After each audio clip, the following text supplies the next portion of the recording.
O ventre que carregou o Criador do universo silenciou. Em uma pequena casa em Jerusalém, cercada pelos apóstolos que choravam, Maria, a mãe de Jesus, deu o seu último suspiro.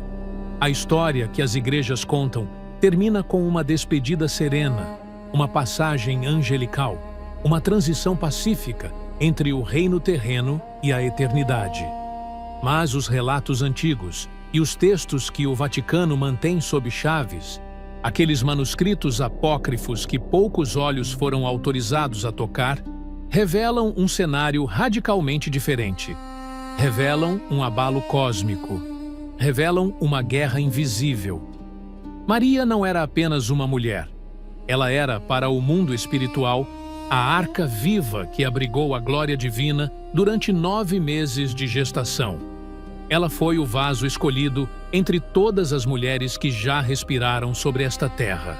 No milissegundo em que sua alma deixou aquele corpo consumido pelos anos, no instante exato em que seu coração deixou de bater, o véu entre as dimensões estremeceu novamente.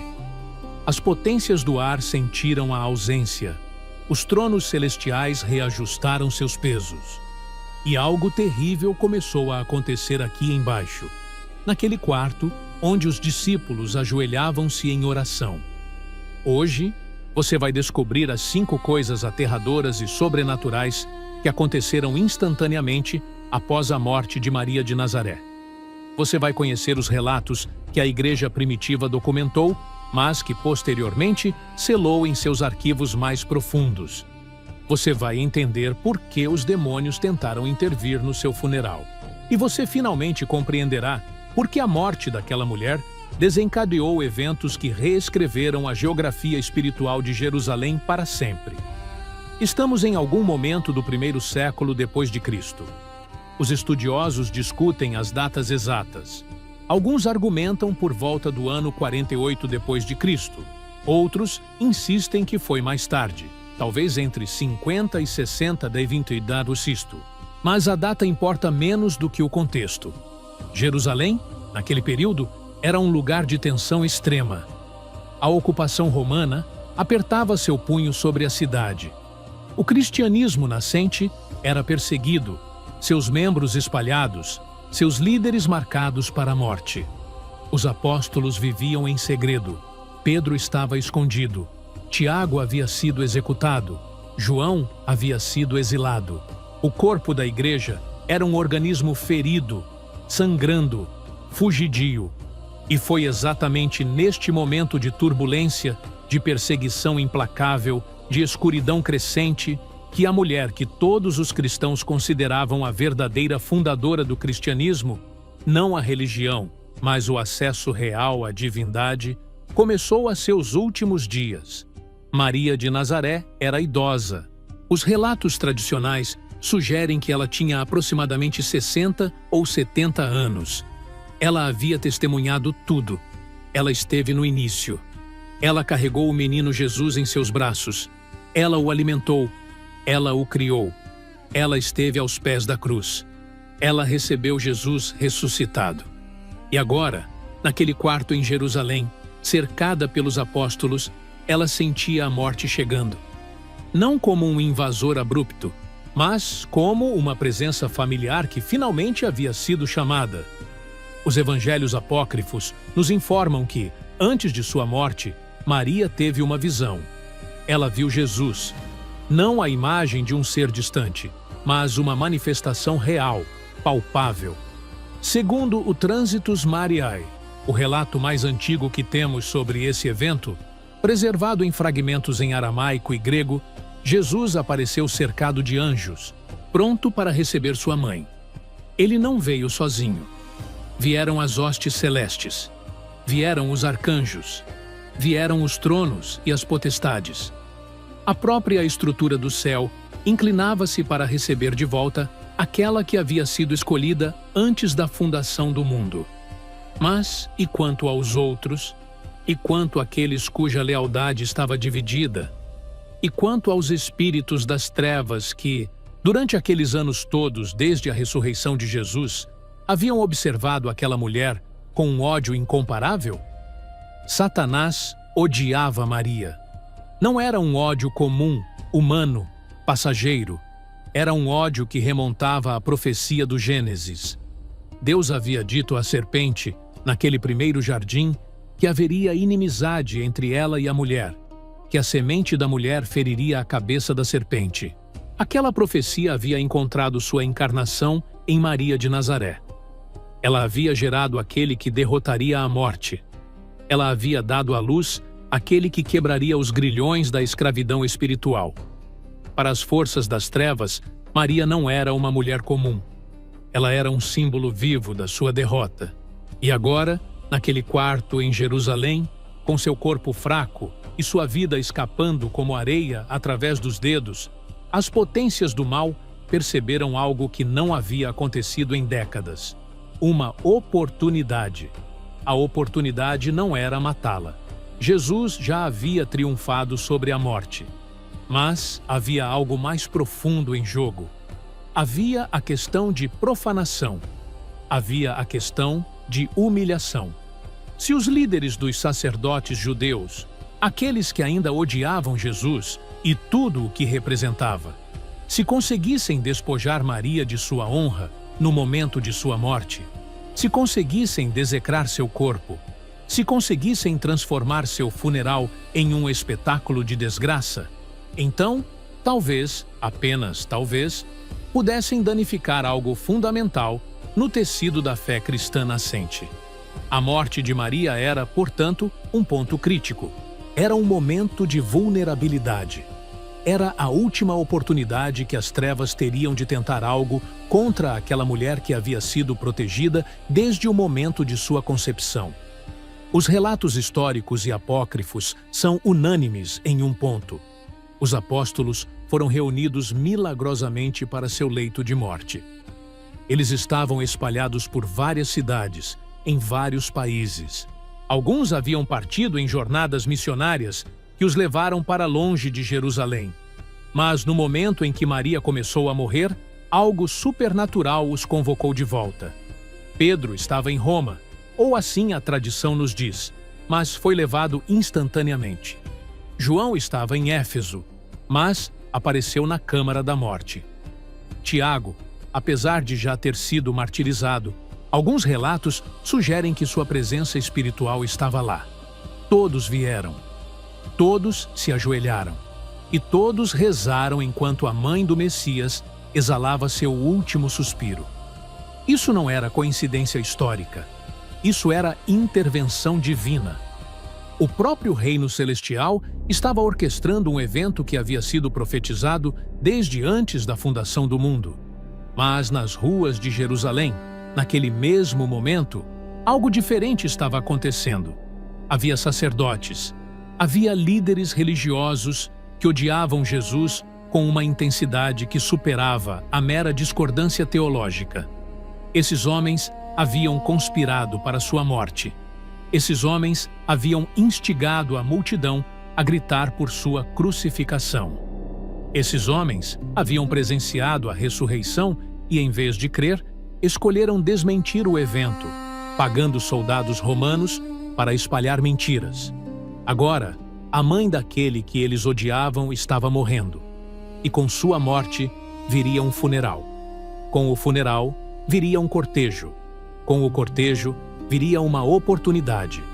Os textos apócrifos descrevem o funeral de Maria com um detalhe que desmente qualquer noção de que foi um evento simples ou privado. Havia multidões. Havia lamentações públicas. Havia uma procissão que percorria as ruas de Jerusalém.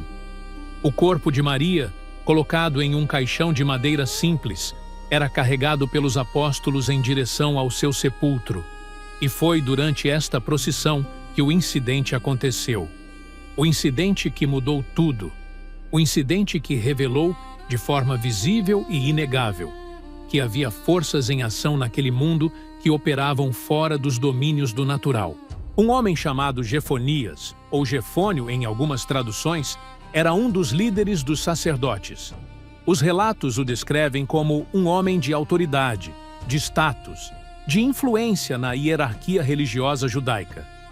Jefonias odiava os cristãos, odiava Jesus e odiava especialmente Maria, porque ela era o símbolo vivo da vitória do Cristo sobre as autoridades que ele representava. Quando viu o cortejo fúnebre passando pela cidade, algo nele explodiu. Uma raiva primordial, uma fúria satânica. E ele determinou, naquele momento, fazer algo que seria impensável em qualquer cultura normal: profanar o corpo de uma mulher morta.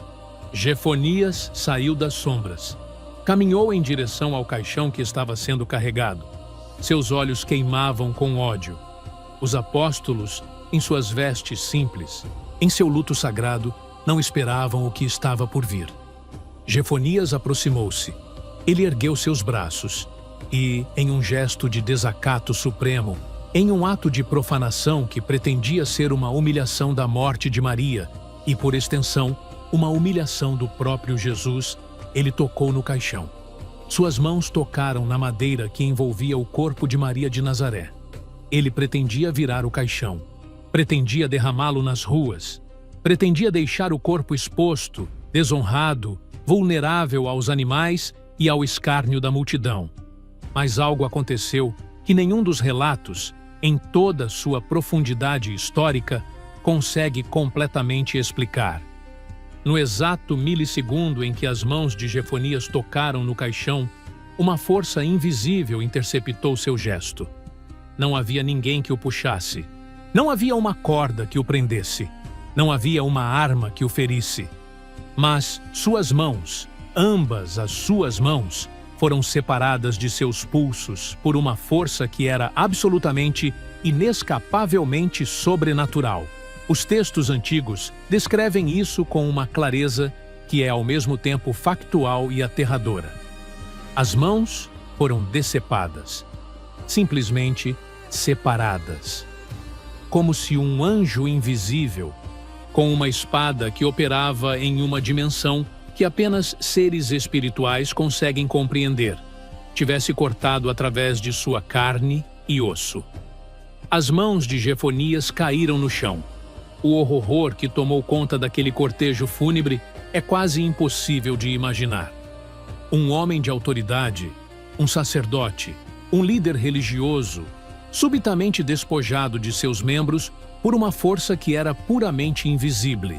Os relatos históricos documentam que Jefonias caiu ao chão, gritando. Seu sangue manchou as ruas de Jerusalém. E enquanto ele gritava, enquanto a multidão entrava em pânico, enquanto os apóstolos observavam com uma mistura de horror e confirmação da proteção divina, havia apenas uma interpretação possível. Deus havia julgado. Deus havia protegido o corpo de Maria. Deus havia demonstrado, em termos que ninguém conseguia ignorar, que aquela mulher era especial, que aquela morte era significativa, que havia potências em ação que transcendiam qualquer autoridade humana. Este não era um conto de fadas. Este não era um evento mitológico embelezado pela tradição cristã. Os relatos apócrifos, especialmente o Transitus Mariae, em sua versão mais antiga, documentam este evento com a mesma precisão com que documentam outros detalhes verificáveis sobre o funeral de Maria. E o mais perturbador é que, segundo estes mesmos relatos, Jefonias sobreviveu. Ele perdeu suas mãos. Ele foi marcado. Mas ele viveu, e ele testemunhou, e sua testemunha se espalhou por Jerusalém. Mas há algo ainda mais profundo acontecendo aqui. Algo que os historiadores convencionais frequentemente negligenciam. No vocabulário teológico das tradições apócrifas mais antigas, este evento não era meramente um julgamento. Era uma demonstração de guerra espiritual. Era o céu dizendo em linguagem que até mesmo os demônios conseguiam compreender. Esta mulher está sob proteção absoluta. Qualquer tentativa de profaná-la resultará em consequências imediatas e visíveis. Pense na implicação teológica. Satanás, através de seus agentes humanos, tentou um último ataque contra Maria. E o ataque foi bloqueado instantaneamente. Não havia margem para dúvida. Não havia espaço para interpretação natural.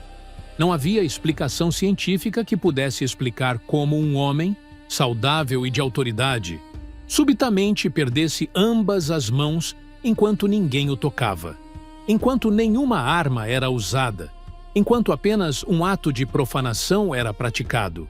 Os textos apócrifos nos dizem que alguns sacerdotes, testemunhando isto, caíram de joelhos. Alguns se converteram no local.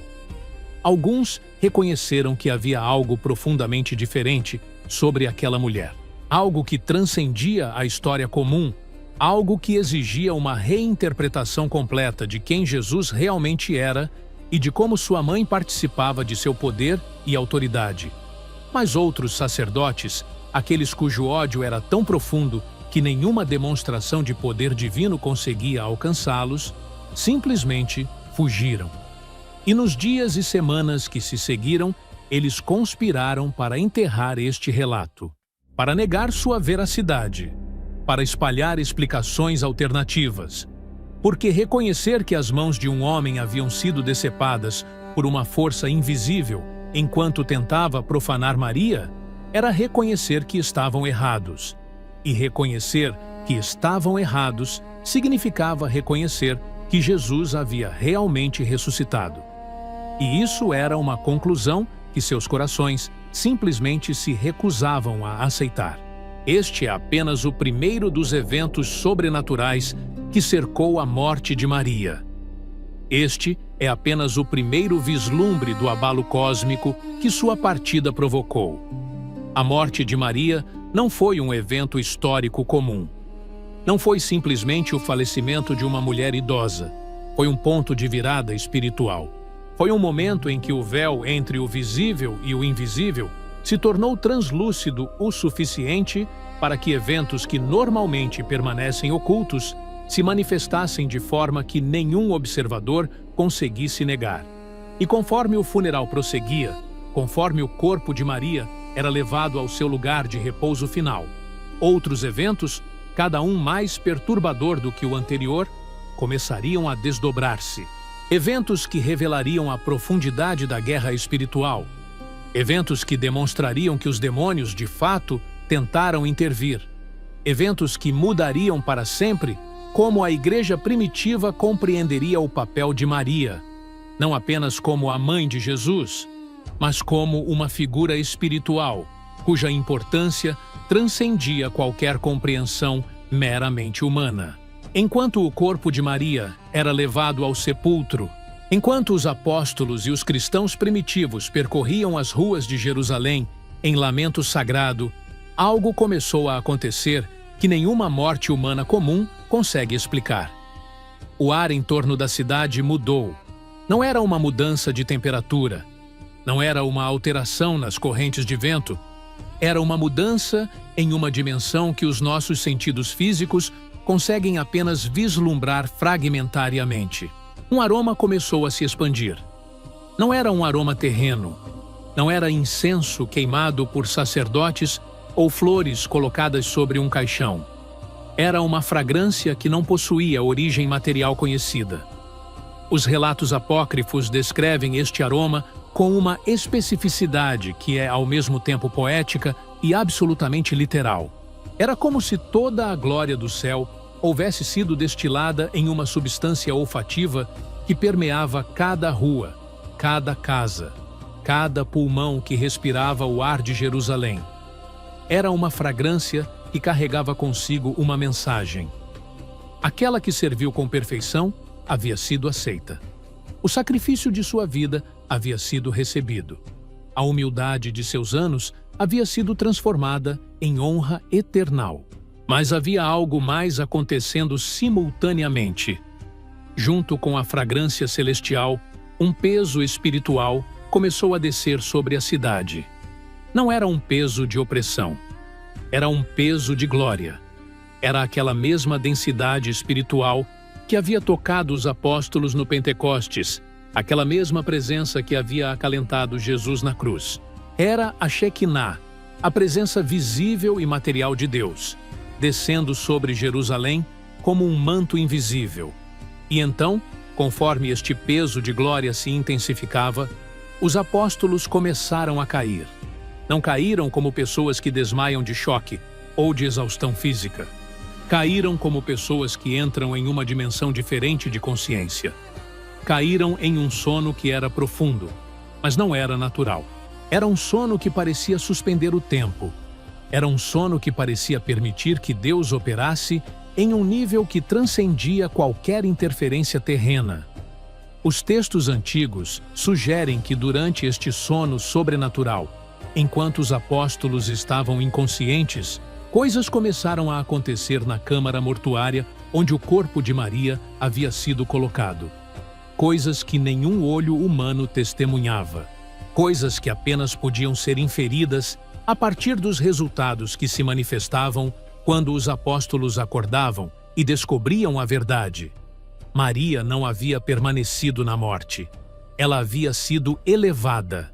Este é o mistério central que os textos apócrifos tentam comunicar, e é um mistério que a igreja primitiva reconheceu, mas que posteriormente manteve restrito aos círculos mais internos de compreensão teológica. Maria não apenas morreu, Maria foi assunta. Sua morte não foi seguida pela decomposição. Sua morte foi seguida pela transfiguração.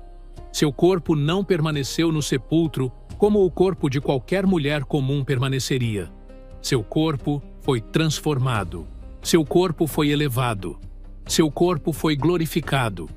Quando os apóstolos acordaram daquele sono que havia suspenso o tempo, quando abriram seus olhos e compreenderam o que havia acontecido, o horror tocou seus corações. Não era o horror do luto natural, era o horror de uma realização. O corpo tinha desaparecido, não havia sido roubado. Nenhum ladrão conseguiria penetrar a guarda de anjos que protegia aquele lugar. Havia sido transportado, havia sido removido, havia sido elevado para uma realidade que transcendia o reino material.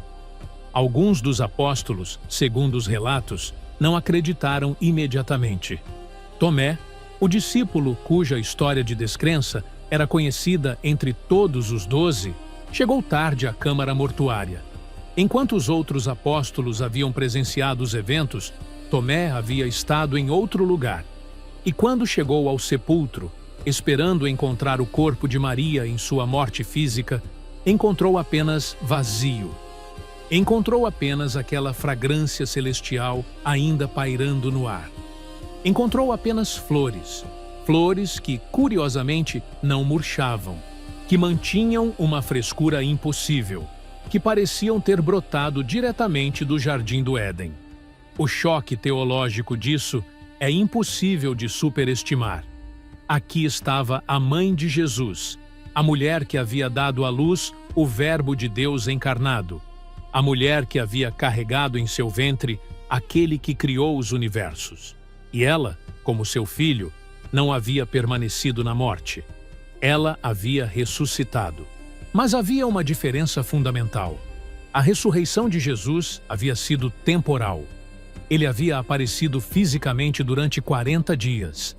Ele havia comido com seus discípulos. Ele havia tocado e sido tocado. Sua ressurreição havia sido uma demonstração do poder sobre a morte que seria a marca da fé cristã para os séculos vindouros.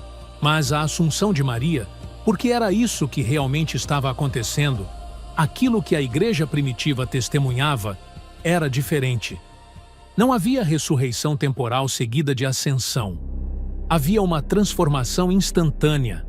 Havia uma passagem da mortalidade para a imortalidade que transcendia o processo mesmo da morte. Seu corpo, que havia abrigado o Criador durante 9 meses, que havia sido tocado pelo Filho de Deus centenas de vezes, que havia permanecido puro e sem mancha durante toda a sua existência, não poderia permanecer sujeito às leis da decomposição natural.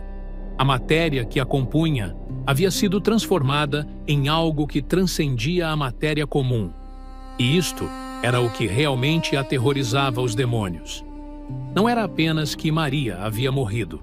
Milhões de pessoas morriam. Suas almas poderiam ser capturadas, poderiam ser testadas, poderiam até ser perdidas. Mas Maria havia sido elevada antes mesmo que qualquer demônio conseguisse alcançar sua alma no Sheol. Ela havia sido removida da morte antes que as correntes do Hades conseguissem tocá-la. E isto significava algo que os espíritos das trevas compreendiam com uma clareza terrível. A profecia de Gênesis havia sido completada. A linhagem da mulher que esmagaria a cabeça da serpente havia consumado sua jornada. O plano de Deus havia alcançado seu ponto de culminação. Pense no que isto significava do ponto de vista da guerra espiritual. Satanás havia conspirado há séculos para destruir Maria. Havia tentado sua morte múltiplas vezes. Havia enviado demônios para perturbá-la, para corrompê-la, para desviá-la do caminho que Deus havia traçado para ela. Mas em cada momento crítico, em cada tentação, em cada ataque, ela havia permanecido fiel. Ela havia dito sim a Deus quando deveria ter dito não. Ela havia permanecido muda quando deveria ter falado. Ela havia permanecido ao pé da cruz quando deveria ter fugido. E agora, no momento final, sua obediência era coroada não meramente com a morte honrada que qualquer mártir poderia receber, mas com uma glorificação que igualava a de seu filho. O que os demônios sentiram naquele momento, conforme as implicações deste evento se tornavam cada vez mais claras, é algo que transcende a compreensão humana comum. Não era meramente derrota, era a consumação de uma derrota que havia começado na cruz. Era a confirmação de que todas as suas maquinações, todos os seus planos elaborados ao longo dos milênios, todos os seus ataques contra aquela mulher haviam falhado completamente. Porque Maria não era apenas uma mulher. Maria era a corporificação da obediência humana ao plano divino. Ela era a prova viva de que uma pessoa mortal, um ser humano comum nascido de carne e sangue, poderia permanecer completamente leal a Deus, mesmo diante das tentações mais extremas. E isso significava que a própria vitória de Satanás estava em questão. Se uma mulher mortal conseguia permanecer fiel, então, por que tantos outros não conseguiam? Se Maria conseguia dizer sim a Deus no anjo da Anunciação, então, por que tantos outros diziam sim aos demônios? Se ela conseguia permanecer ao pé da cruz, então por que tantos fugia quando era hora de sofrer? Isto é o que realmente aterrorizava as potências do ar. Não era a morte de Maria em si, era a implicação de sua vida e morte, que a vitória de Deus era completa. Que o céu havia vencido, não apenas em um nível cósmico abstrato, mas em um nível pessoal, individual, humano. Uma mulher havia dito não ao demônio, e sim a Deus. E nenhum poder do inferno conseguia mudar isso. Mas a aterradora verdade que os textos antigos revelam é que os demônios perceberam algo mais também. Eles compreenderam que o fim havia começado. Não o fim do mundo no sentido literal. Esse viria séculos depois. Mas o fim de uma era. O fim da era em que Satanás ainda possuía a esperança de recapturar a humanidade através de ataques diretos contra os santos. A morte de Maria marcava uma transição. Ela marcava o ponto em que as estratégias do inimigo tiveram que mudar. Já não havia ninguém que pudesse ser capturado naquela linhagem. Já não havia alguém cuja morte fosse semelhante à de Jesus e cuja ressurreição pudesse ser transformada em uma ferramenta de confusão teológica. Os demônios, nos textos apócrifos mais obscuros, aqueles preservados em bibliotecas monásticas que poucos conseguem acessar, são descritos como caindo em um pavor que é indescritível. Alguns textos sugerem que havia gritos no submundo, havia lamentações, havia uma reviravolta nas hierarquias demoníacas, conforme cada espírito malévolo compreendeu as implicações completas do que havia ocorrido. A mulher que havia sido profetizada em Gênesis, a mulher que havia esmagado a cabeça da serpente através de seu sim a Deus, aquela mesma mulher agora havia desaparecido da morte e entrado na glória. E se ela conseguira fazer isso, se ela havia permanecido fiel até o fim, Então, o jogo havia mudado fundamentalmente. Há um momento específico nos textos apócrifos que merece ser explorado com profundidade. Descreve-se que, no momento exato em que Maria foi assunta, no momento em que seu corpo foi transportado para o reino celestial, houve uma vibração no próprio tecido da realidade espiritual. Os apóstolos que estavam acordados, porque nem todos dormiram aquele sono sobrenatural, relataram ter sentido como se o véu tivesse se rasgado. Como se, por apenas um instante, eles pudessem vislumbrar a realidade celestial em toda a sua glória. E o que viram, de acordo com estes relatos, era o próprio Cristo, cercado de luz, que era tão intensa que deficiente material conseguia resistir a ela, elevando sua mãe e apresentando-a ao trono de Deus. Isto nos leva a um dos mistérios mais profundos da teologia cristã primitiva, a questão de por que o Evangelho de João, o apóstolo que supostamente estava presente e viu isto com seus próprios olhos, nunca menciona explicitamente a Assunção de Maria em suas escrituras. Alguns estudiosos especulam que isso foi intencional, que há segredos de tal magnitude, de tal profundidade espiritual, que nem mesmo os evangelhos conseguem comunicá-los adequadamente, que havia conhecimento que era reservado apenas para aqueles que estavam dispostos a sofrer o martírio para mantê-lo. E é por isso que João, em sua velhice, quando estava em Éfeso, começou a revelar alguns destes mistérios através do livro que conhecemos como o Apocalipse. Porque há, em Apocalipse 12, uma descrição que é impossível ignorar quando se compreende o contexto da morte e assunção de Maria. E viu-se um grande sinal no céu, uma mulher vestida do sol, com a lua debaixo dos seus pés e uma coroa de 12 estrelas sobre a sua cabeça. Este é um dos trechos mais debatidos da escritura cristã. Os teólogos, ao longo dos séculos, propuseram explicações múltiplas. Alguns dizem que a mulher é a Igreja, outros dizem que é Israel. Mas há uma interpretação que os textos apócrifos primitivos sustentam com uma consistência impressionante. A mulher é Maria. Não é meramente uma interpretação devocional. É uma interpretação que se alinha perfeitamente com o que os apóstolos testemunharam no momento de sua assunção.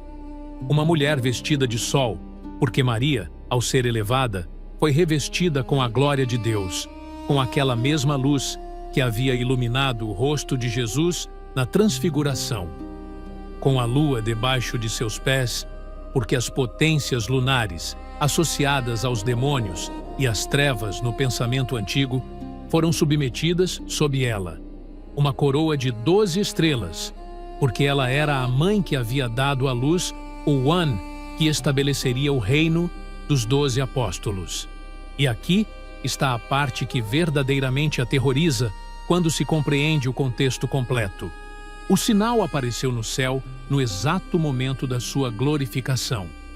Conforme sua alma era elevada, conforme seu corpo era transformado, conforme ela entrava na dimensão celestial, uma marca foi feita no próprio cosmo. Uma assinatura da vitória de Deus foi inscrita nas estruturas da realidade. E os demônios viram isto. Os espíritos malévolos testemunharam este sinal e compreenderam que tinha começado uma nova fase da guerra espiritual, porque Apocalipse 12 continua a descrever o que aconteceu depois. Descreve como o dragão, Satanás, preparava-se para fazer guerra contra o restante da descendência da mulher, que mantém os mandamentos de Deus e tem o testemunho de Jesus.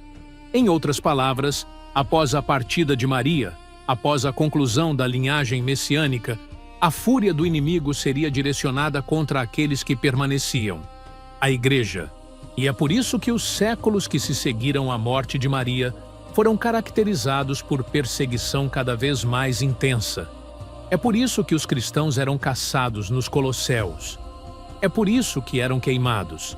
É por isso que eram espalhados. O demônio, havendo perdido a oportunidade de capturar ou corromper Maria, direcionava toda a sua ira contra aqueles que ela havia deixado para trás. O significado teológico disso é abismal. A morte de Maria não apenas coroava sua vida de obediência perfeita, marcava o fim de uma era em que a salvação dependia da linhagem messiânica. Agora, a salvação seria através da fé. Agora, a luta seria espiritual em sua totalidade.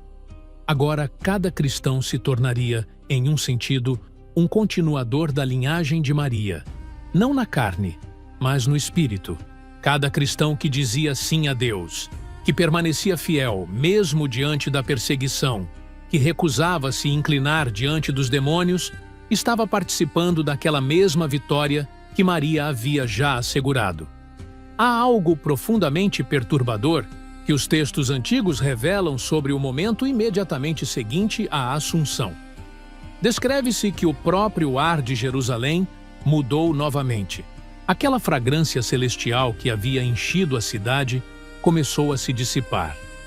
As nuvens que havia coberto a cidade, nuvens que nenhum sensor meteorológico moderno conseguiria explicar, nuvens que pareciam estar feitas de pura luminescência, começaram a se afastar.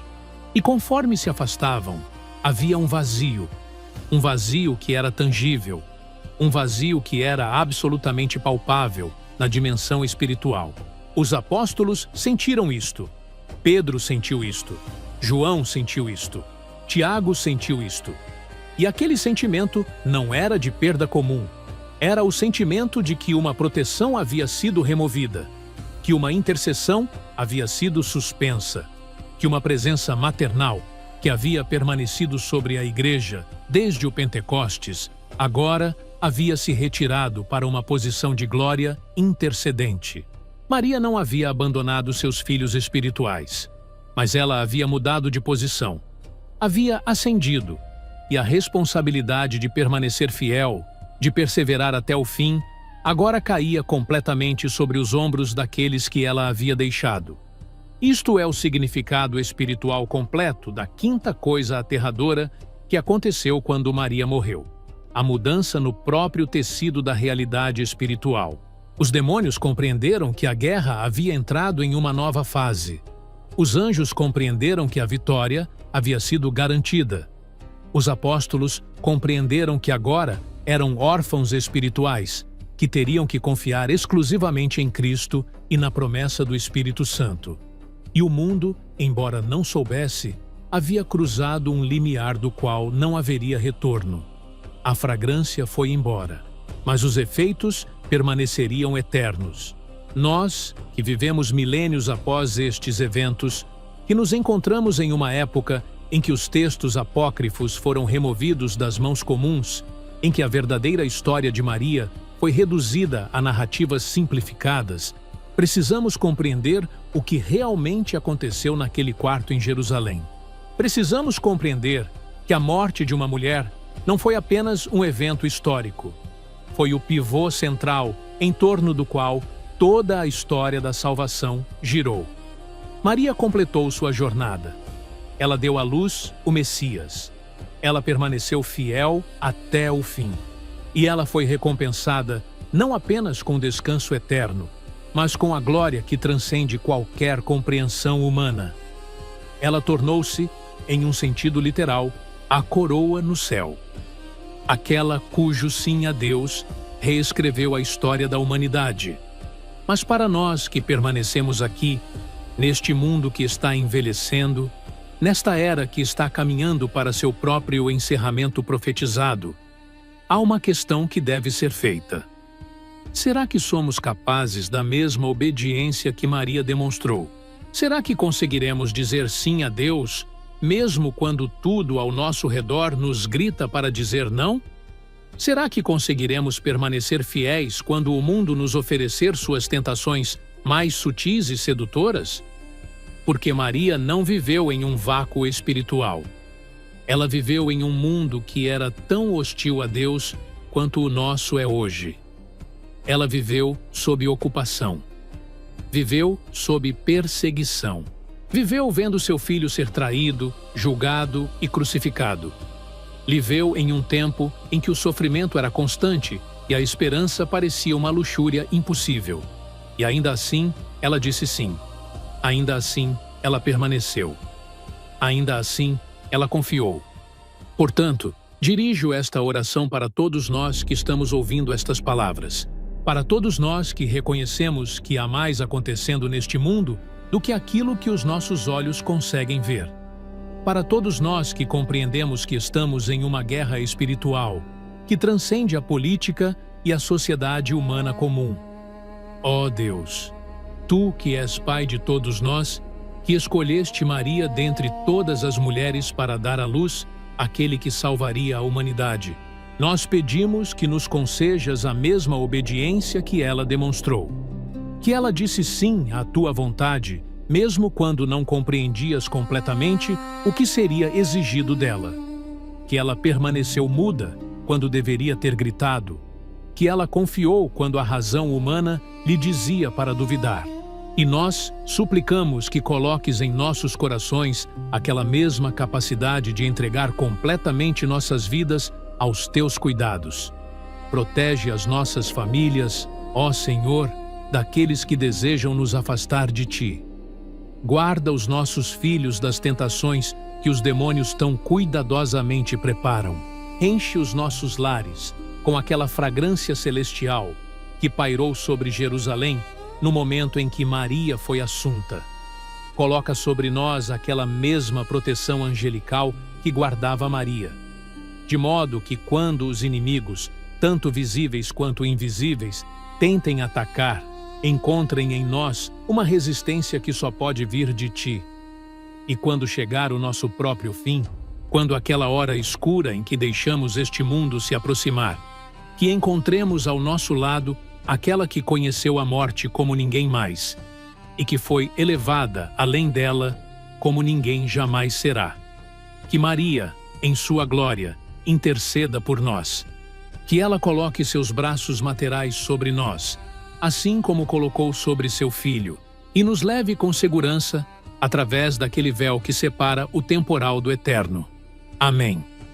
Mas a história não termina aqui, porque enquanto Maria descansava em glória, enquanto os apóstolos se recuperavam do choque de sua partida, enquanto a igreja primitiva tentava compreender o significado completo do que havia testemunhado, algo estava acontecendo nas sombras, algo que poucas pessoas notavam, algo que só se tornaria claro séculos depois, conforme os padrões de profecia começassem a se revelar.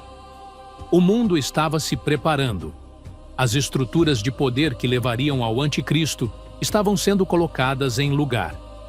Os sistemas de controle que eventualmente envolveria toda a humanidade estavam sendo construídos, um tijolo por vez. E conforme a história do primeiro século se movia através dos séculos subsequentes, conforme Roma conquistava o mundo cristão e estabelecia suas estruturas, havia aqueles que se perguntavam: havia um lugar seguro? Havia um refúgio? Havia um continente, uma região que permaneceria fora do radar da fúria final que havia sido profetizada. Porque Maria completou sua jornada e agora descansa na glória. Mas para nós que ficamos, o tempo está se esgotando. O mundo caminha para um colapso profetizado há milênios, e muitos se perguntam: onde estaremos seguros quando o sistema do anticristo assumir? Existe um lugar, um continente específico, que parece estar fora do radar da fúria final. Você quer saber qual é o refúgio do fim dos tempos? Clique no vídeo que está na sua tela agora, para descobrir qual continente escapará da fúria do Apocalipse. Compartilhe este mistério com aqueles que amam e inscreva-se no canal para se preparar para o que está por vir. O tempo está passando, e a verdade não pode ser ignorada.